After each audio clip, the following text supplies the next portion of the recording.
আমার পুরো ট্রিটমেন্টের খরচ দিল, সব মিলে টিলে। মানে এটা বলা যে আমাদের কি জার্নিটা ছিল। আর মাঝে মধ্যে ওরা আমাদের ক্লাসের সামনে ফুলের টপ ভেঙে ফেলতো, যাতে আমরা ফার্স্ট না হই। আমরা আবার কান্নাকাটি করে বিচার টিচার দিতাম, কিন্তু আমাদেরকে আটকাইতে পারতো না, বিকজ ওদের কাছে শক্তি বেশি ছিল।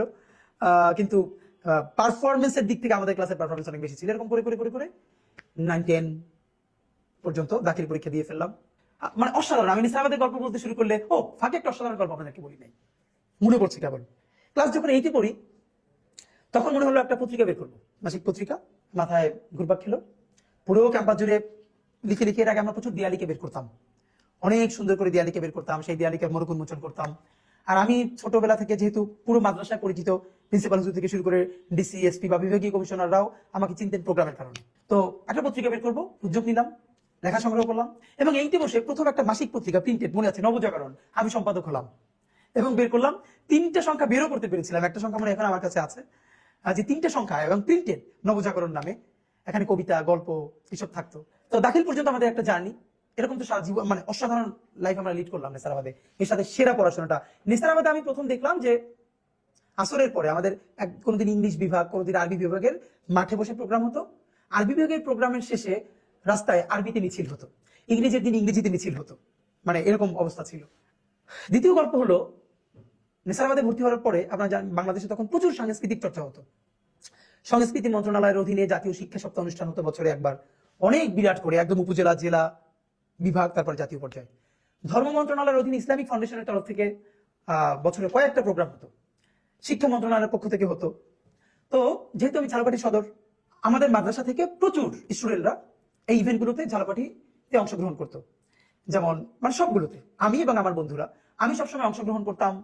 উপস্থিত বক্তৃতা, আবৃত্তি, তারপরে রচনা প্রতিযোগিতা, বিতর্ক প্রতিযোগিতা, এগুলোতে আমাদের অন্য বন্ধুরা নজরুল সঙ্গীত, রবীন্দ্রসঙ্গীত, অন্যান্য যেগুলো আছে, কিরাত, হামদাত, এগুলো অংশগ্রহণ করতো।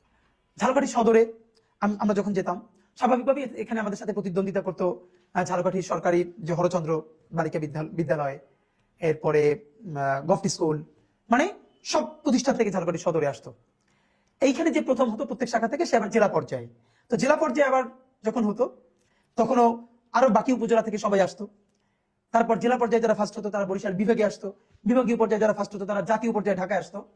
আমি আমার জীবনে এরকম উপজেলা, তারপরে জেলা, তারপরে বিভাগ এবং জাতীয় পর্যায়ে অনেকবার আলহামদুলিল্লাহ বক্তৃতায়, উপস্থিত বক্তৃতা, কবিতা, বিতর্ক, রচনা প্রতিযোগিতা, এগুলোতে আমি জাতীয় পর্যায় পর্যন্ত এসেছি এবং প্রথম স্থান অধিকার করেছি বক্তৃতায়, কবিতায়, বিতর্কে। আমি সর্বপ্রথম সম্ভবত জাতীয় পর্যায়ে প্রথম বক্তৃতায় প্রথম তখন ক্লাস 8-এ পড়ি।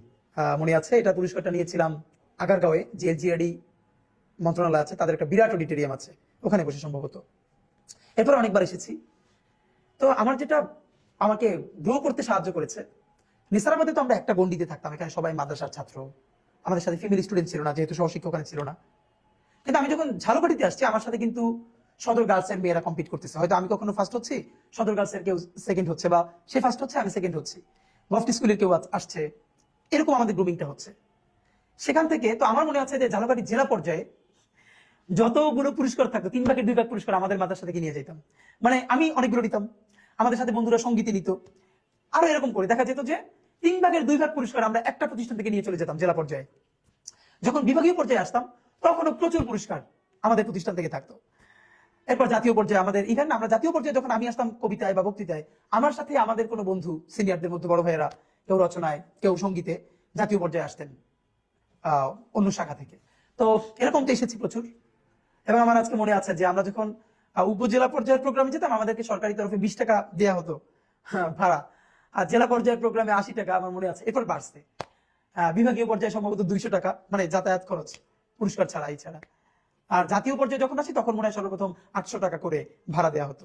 যাই হোক, তো একে নেসারাবাদের এই জিনিসগুলো, তারপরে প্রচুর, মানে আমি নেসারাবাদ থেকে দেখা গেছে জাতীয় এরকম বিতর্ক প্রতিযোগিতা, কবিতা, এই সেই, সারাদিন জেলা, বিভাগ।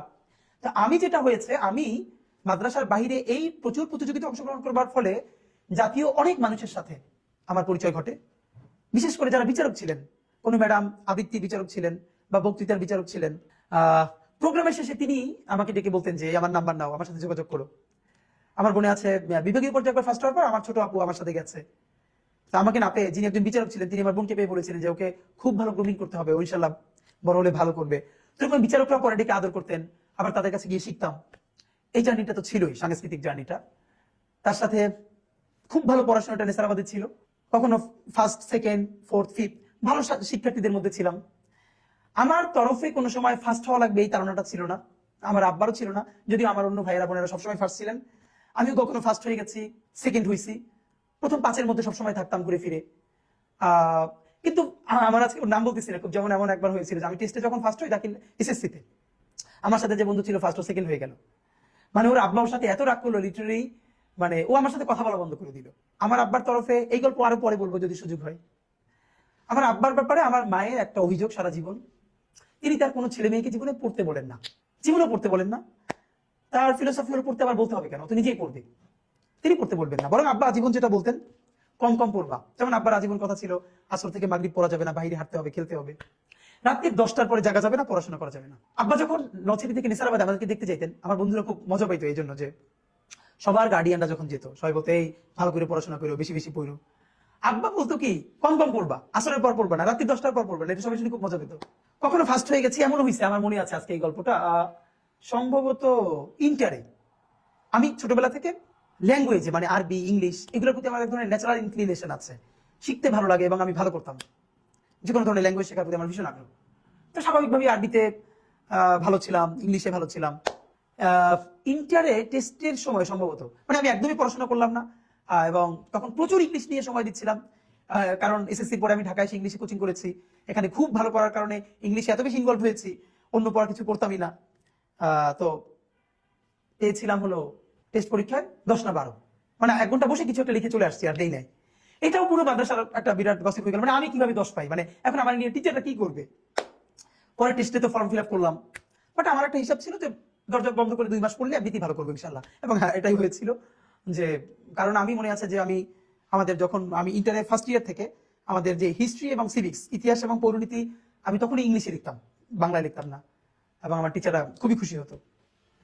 তো এই গল্পগুলো এমনিতে বলা যায় আমাদের ওইখানে যে গ্রুমিংটা ছিল। এসএসসি পরীক্ষা দেওয়ার পরে আমি ঢাকায় আসি, সাইফুরসে ইংলিশ স্পোকেন, ফনেটিক্স, প্রেজেন্টেশন এগুলোর উপরে কোচিং করি। এবং তখন সাইফুরস খুব নাম করা, সারা ঢাকার সমস্ত ব্রাঞ্চ মিলে ওদের একটা কম্পিটিশন হলো, ডিবেট কম্পিটিশন সর্বশেষ, মৌচাক এবং পান্থপথ। এবং কিভাবে যেন হতে হতে হতে হতে মানে আমি যাদের সাথে ছিলাম আমার টিমে, মৌচাক এবং 3 জন ছিল, ভিকারুন্নেসার, একজন আইডিএল এর, আর আমি একমাত্র হুজুর। তখন পান্থপথের সাথে ডিবেট হলো এবং আমাদের টিম উইন করলো এবং আমি বেস্ট স্পিকার হলাম। এটা আমার জীবনে খুবই একটা দারুণ গল্প, যে তখন আমি জামা পাজামা টুপি পরি। সবাই ভেবেছিল এসএসসির পরে আমি ঢাকায় কলেজে ভর্তি হয়ে যাব, আর ঝালকাঠিতে ব্যাক করবো না। আমাদের যিনি ফনেটিক্স এর ক্লাস নিতেন, যিনি ঢাকা বিশ্ববিদ্যালয়ের ইংলিশের শিক্ষক ছিলেন, আলিফ স্যার মনে আছে। তো উনি যখন জিজ্ঞেস আমি বললাম না আমি আবার কি মাদ্রাসায় ভর্তি হবো, উনি বললে খুব একটু আপসেট হলো যে কেন তুমি, মানে সবাই প্রত্যাশা করছিলেন যে আমি যেহেতু পরে ঢাকা বিশ্ববিদ্যালয়ে পড়তে চাই তাহলে আমার একটা কলেজে ভর্তি হয় ভালো।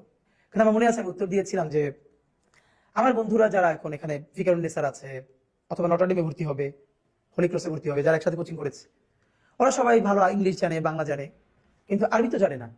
আমার ভালো লাগার ব্যাপার হলো আমি তো ইংলিশটাও জানি ওদের মতো করে মোটামুটি, মাশাআল্লাহ, বাংলাটাও জানি, কিন্তু আমি যে আরবিটা শিখছি এটা যে আরেকটা এফিসিয়েন্সি আমার মধ্যে আছে, এটা তো ওদের নাই, সুতরাং আমি এটা আরো গ্রো করতে চাই।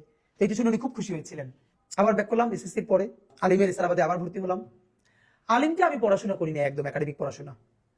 আমি প্রচুর ইংলিশ ফনেটিক্স নিয়ে সময় দিলাম, সময় পেলে ঢাকায় চলে আসতাম, আমার সেই টিচারদের সাথে ক্লাস করতাম। এবং ইন্টার সেকেন্ড ইয়ারে লাকিলি ঝালকাঠিতে ঢাকা থেকে একটা প্রতিষ্ঠান গেল, স্যাঙ্গুইন ল্যাঙ্গুয়েজ ক্লাব, তারা স্পোকেন ফনেটিক্স শেখাবে এবং তারা টিচার নিবে। আমিও কৌতূহলবশত অ্যাপ্লাই করলাম এবং মানে তখন ভালো ইংলিশ বলতাম, তারা আমাকে টিচার হিসেবে মানে নিয়ে নিল। আমি তখন ইন্টারে পড়ি, আমার মনে আছে। এবং সেখানে যারা ভর্তি হয়েছে পরে স্পোকেন ফনেটিক্সে, সবাই ইন্টারের চেয়ে, মানে কেউ বরিশাল বিএম কলেজে অনার্স পড়ে, মাস্টার্স পড়ে। তো সেখানে স্টুডেন্ট, আর আমি ইন্টারে পড়ি, কিন্তু আমি তখন তাদেরকে ট্রেন আপ করাচ্ছি। এটা আমার জীবনের একটা বিরাট গল্প। স্যাঙ্গুইন ল্যাঙ্গুয়েজ ক্লাব আমার জীবনের বিরাট অংশ, এটা ঝালকাঠিতে যারা আছেন তারা নিশ্চয়ই মনে করতে পারবেন। এবং আমি স্যাঙ্গুইনের সাথে সেই ইন্টার থেকে শুরু করে আমি ঢাকা বিশ্ববিদ্যালয়ে যতদিন পড়েছি ততদিন পর্যন্ত বছরে একবার গিয়ে স্যাঙ্গুইন ল্যাঙ্গুয়েজ ক্লাবে, বছরে 1 দিন 7 দিন আমি একবার গিয়ে 7 দিন সেখানকার টিচার্স ট্রেনিং করাতাম। এই সম্পর্কটা আমি ধরে রেখেছিলাম, কারণ ওটা আমার প্রফেশনাল জার্নি শুরু। আরেকটা মজার ব্যাপার হলো আমার লাইফের প্রথম প্রফেশনালি মানে আমার স্টুডেন্ট হলো আমার বন্ধুরা। যখন ইন্টারে পড়ি আমাদের 1 মাস ছুটি দিল রোজার মাসে, আমি যেহেতু আলহামদুলিল্লাহ ইংলিশে ভালো, আমার সব বন্ধুরা ধরে বললো 50 জন যে নেসারাবাদে, যে আমরা যেহেতু বাড়ি যাবো না, তুইও থাক, আমাদেরকে ইংলিশ পড়া, স্পোকেনটা পড়া। এবং আমরা সেটা শুরু করলাম। আমাদের মাদ্রাসার অনুমতি নিয়ে আমাকে একটা ক্লাসরুম দেওয়া হলো। আমার বন্ধুরা 50 জন ক্লাস করে, আমি ওদেরকে পড়াই, সারাদিন রাত্রি একসাথে দুষ্টমি করি এবং দিনে আবার ক্লাস করাই। তো 2-1 জন টিচার তো একটু বাঁকাভাবে নিলেন। এটাকে চ্যালেঞ্জ আকারে নিয়ে লাইফে আসলে খুব খুব মনে প্রাণে চাইলে না আল্লাহ সহজ করে দেন। এটা প্রথম প্রমাণটা আমার লাইফে ঘটলো তখন। রোজার মাস, আমার 2-3 জন টিচার তারা একটু এটা ভালোভাবে নিলেন না, বাকিরা সবাই ভীষণ সাপোর্ট করলেন। তা আমি এত চ্যালেঞ্জ আকারে নিলাম যে আমি এখান থেকে একটা আউটপুট দেখাতে চাই যে আমরা কি করলাম। আগে দিনে ক্লাস করতাম 10টা থেকে 1টা, এরপরে বাড়ালাম বিকেলেও 3টা থেকে আসর, এরপর ইফতার। শেষের সপ্তাহ শুরু করলাম যে তারাবির পরে রাত্রি 11টা থেকে ক্লাস শুরু করে অলমোস্ট 1টা-2টা পর্যন্ত। আমি তখন শারীরিকভাবে ভীষণ অসুস্থ, কিন্তু আপনি যখন ভীষণ মনে প্রাণে কিছু চাইবেন এবং করতে চাইবেন, আল্লাহ ওই শক্তি দিয়ে দেয়। আমার মনে আছে পুরো রোজার মাস আমি এত অসুস্থ, সকালে ক্লাস করে, বিকেলে ক্লাস করে, রাত্রিরে ক্লাস করে, আমি একা, আমার বন্ধুরা আমার সাথে ক্লাস করে। বিকজ আমি চাচ্ছিলাম যাওয়ার আগে একটা প্রোগ্রাম দিব এবং সেখানে আমি এই জিনিসগুলো পারফর্ম করাতে চাই আমার বন্ধুদেরকে দিয়ে, সব টিচারদেরকে দাওয়াত দিয়া। এবং আলহামদুলিল্লাহ 25শে রমজান যখন শেষ করলাম, আমাদের অনেক টিচারদেরকে দাওয়াত দিলাম সমাপনী অনুষ্ঠানে।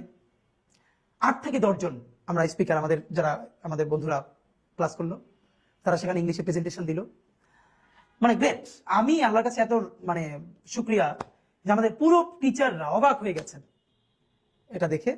এবং আমার যে বন্ধুরা 8-10 জন সেখানে খুব ভালো, যাদেরকে আমি গ্রুমিং করার সুযোগ পেয়েছিলাম, তাদের অলমোস্ট সবাই একই সাথে আমরা ঢাকা ইউনিভার্সিটিতে ভর্তি হয়ে গেছি।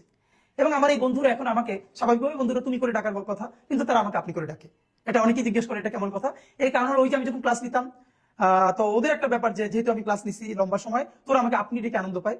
তো এরকমই আমরা বন্ধুরা। তো এই গল্পটা এই জন্য বললাম যে আমার সাংস্কৃতিক যাত্রাটা একটা ধরা, আমার সেই ছাত্র সংসদ নির্বাচন, বিএনপির মিছিল, এইটা একটা জার্নি। এরপরে আমি আমার বন্ধুদেরকে পড়ানো, তারপরে ঝালকাঠি স্যাঙ্গুইন ল্যাঙ্গুয়েজ ক্লাবে ক্লাস নিতে শুরু করা, টিচার হিসেবে আলহামদুলিল্লাহ খুব নাম করে ফেলা। এই সব জার্নিগুলো আমাকে আমি হতে সাহায্য করেছে। এর সাথে আমার পরিবার। নেসারাবাদ থেকে এবার বের হয়ে যাব, যে গল্পটা বলা দরকার। ইন্টারে পড়ি যখন, সম্ভবত 2007-08-এর গল্প। ঢাকা বিশ্ব 111 চলে, তখন ইমার্জেন্সি চলে দেশে, সমস্ত মিছিল মিটিং দেশে নিষিদ্ধ। ঢাকা বিশ্ববিদ্যালয়ে হঠাৎ করে একটা নিয়ম করলো, মাদ্রাসা শিক্ষার্থীরা 5টা ডিপার্টমেন্টে ঢাকা বিশ্ববিদ্যালয়ে ভর্তি হতে পারবে না। সম্ভবত এর মধ্যে law, English, women and gender studies, journalism, এরকম কয়েকটা ডিপার্টমেন্টে মাদ্রাসা শিক্ষার্থীরা ভর্তি হতে পারবে না। তখন আমি ইন্টার ফার্স্ট ইয়ারে পড়ি। আমার যেহেতু প্ল্যান, ফাঁকে এটাও বলা দরকার যে আব্বার ইচ্ছা ছিল আমাকে মিশরে আল আজহারে পড়ানো, যেহেতু আমার বড় ভাই অনেক বড় আলেম, বাংলাদেশের নাম করা, আমার পরিবার আলেম পরিবার।